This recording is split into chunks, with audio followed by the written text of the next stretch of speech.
રાજુલામાં bar association વકીલ મંડળે મહિલા પીએસઆઈના વિરુદ્ધમાં કલેક્ટરને આવેદનપત્ર પાઠવ્યું। રાજુલાના મહિલા પીએસઆઈ એસબી જાની દ્વારા એડવોકેટ પત્ની અને પુત્ર સામે ખોટી ફરિયાદ નોંધાતા વકીલ મંડળો આવ્યા મેદાનમાં।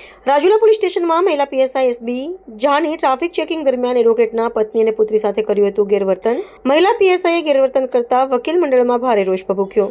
મહિલા પીએસઆઈ જાની દ્વારા એડવોકેટના પત્ની અને પુત્રીને માર માર્યો। મહિલા પીએસઆઈ દ્વારા એડવોકેટના પત્ની અને પુત્રી સાથે સમાધાન કરવા કર્યું હતું દબાણ। બાદમાં બીજા દિવસે મોડી રાત્રે મહિલા પીએસઆઈ એસબી જાની દ્વારા એડવોકેટના પત્ની અને પુત્રી ઉપર ખોટી ફરિયાદ નોંધી હતી। એડવોકેટ અરવિંદભાઈ કુમારના પત્ની અને પુત્રી સામે નોંધેલ ખોટી ફરિયાદ પરત ખેંચવા અને પીડિત વકીલના પરિવારની ફરિયાદ નોંધવા વકીલ મંડળની માંગ। રાજુલા પ્રાંત કચેરી ખાતે મોટી સંખ્યામાં વકીલો ઉપસ્થિત રહીને કલેક્ટરને આવેદનપત્ર આપ્યું।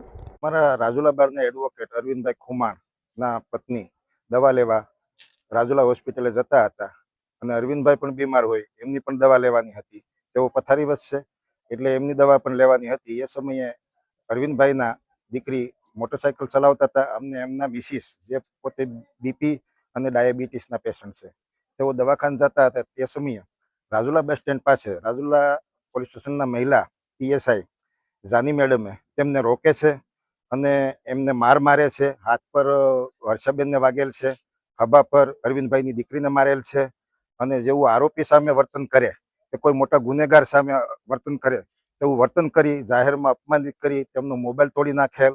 અમને અરવિંદભાઈને જ બોલાવો એવું આગ્રહ રાખી અરવિંદભાઈ આવતા એમને પણ અપમાનિત કરેલ છે અને જાહેરમાં મોટો તમાશો કરેલ છે પોલીસે।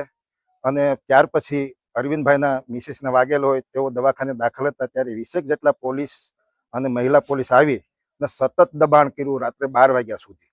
દબાણમાં વશ ન થતા તો બીજા દિવસે રાજુલા પોલીસે લગભગ 26 થી 30 કલાક બાદ એક મનગઢત ખોટી ફરિયાદ ઊભી કરી અને અરવિંદભાઈ તેમના દીકરી કે જેઓ સ્ટુડન્ટ છે અમને એમના મિસિસ એ પણ બીમાર છે એમની સામે ખોટી ફરિયાદ દાખલ કરે છે।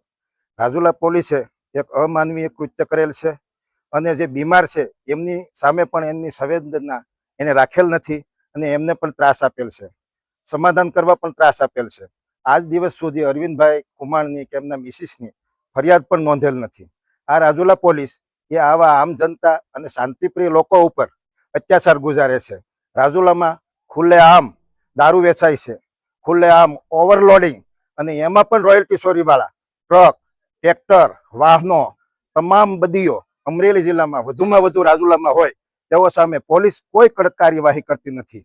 ખુલ્લેઆમ દારૂ વેચાતો હોય ત્યાં સારા ઘરની મહિલાઓ અને બેનું દીકરીઓ પણ નીકળતામાં શોભ અનુભવે છે, એમાં પોલીસની કોઈ મર્દાનગી આવતી નથી અને આવી જે દવાખાને જતી મહિલાઓ ઉપર જુલમ, અત્યાચાર, માર મારવો, એનો મોબાઈલ તોડી નાખવો, આવું જે કૃત્ય કરેલ છે એ ઘૃણાસ્પદ કૃત્ય છે।